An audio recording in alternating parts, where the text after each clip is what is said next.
Question number 14 हम देख रहे हैं, ये भी रिलेटिव मोशन का क्वेश्चन है। यहाँ पर relative motion in two dimension जब भी हम बात करते हैं तो वेक्टर सब्ट्रैक्शन बहुत ज़्यादा इंपॉर्टेंट है, वो हमको अच्छे से समझना पड़ेगा और इसके लिए आपको वेक्टर सब्ट्रैक्शन का वीडियो एक बार अच्छे से देखना पड़ेगा। अभी हम बात कर रहे हैं क्वेश्चन नंबर 14 की।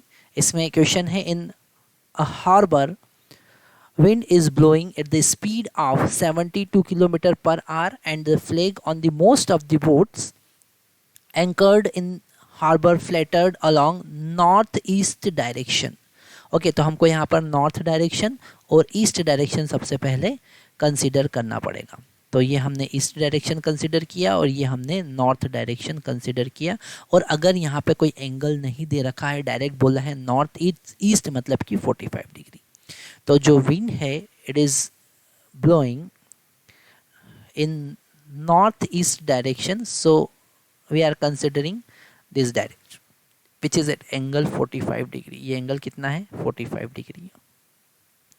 अब if the boat start moving at speed 51 kilometre in to the north direction में वो 51 किलोमीटर की स्पीड से मूव करने लग जाती है, that is the velocity of boat.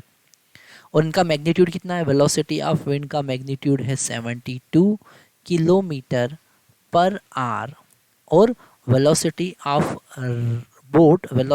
Boat का वैल्यू है 51 किलोमीटर पर आवर। ये क्वेश्चन में गिवन है।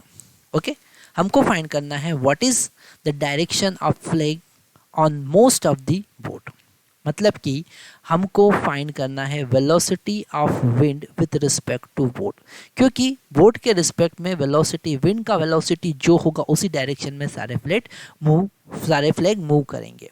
ओके तो हमको फाइंड करना है velocity of wind minus velocity of boat. Relative motion का क्वेश्चन है तो वेक्टर सब्ट्रैक्शन, यहाँ पर बोट के वेलोसिटी को विंड की वेलोसिटी में से सब्ट्रैक्ट करना है और वेलोसिटी वेक्टर क्वांटिटी है, वेक्टर सब्ट्रैक्शन करेंगे तो जिसे सब्ट्रैक्ट करना होता है उसकी डायरेक्शन को हम क्या कर लेंगे? रिवर्स कर लेंगे। तो हम एक वेक्टर बनाएंगे, हमने अपोजिट डायरेक्शन में एक वेक्टर बनाया that is minus v vector.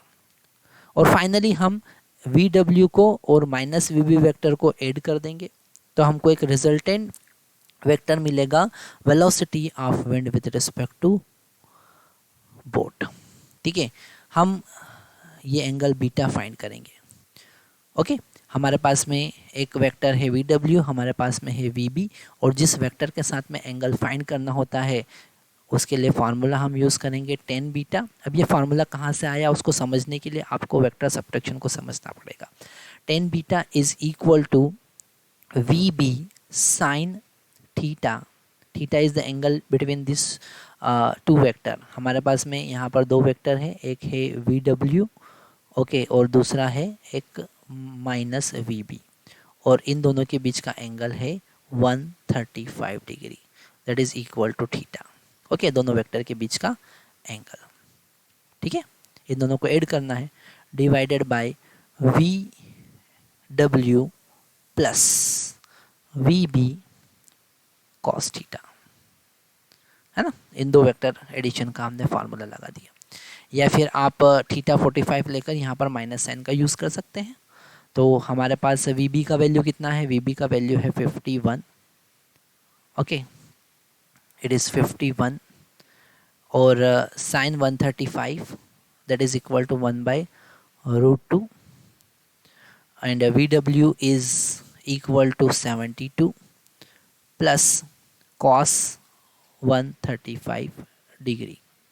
So this 10 beta is equal to 51 into 1/√2 divided by 72 minus, यहाँ पर हमको लिखना पड़ेगा VB that is equal to 51 into cos 135 degree. तो ये हो जाएगा 51 into 1/√2, क्योंकि यहाँ माइनस साइन क्यों लगा है? कॉस 135 माइनस 1/2 होता है। ओके हम इसे आगे सॉल्व करेंगे तो हमारे पास में √2 एलसीएम लेंगे हम। सो 51, ये √2 से √2 कैंसिल हो जाएगा, डिनोमिनेटर में बचेगा 72 इंटू √2 माइनस 51। ओके इसका वैल्यू अप्रॉक्सीमेट 1.05 के करीब करीब आएगा, जिसे हम 45 डिग्री लिख सकते हैं। तो beta is approximate equal to 45, थोड़ा सा ज़्यादा है, मतलब 45.2 कंसिडर कर सकते हैं हम। That is the answer. Thank you very much.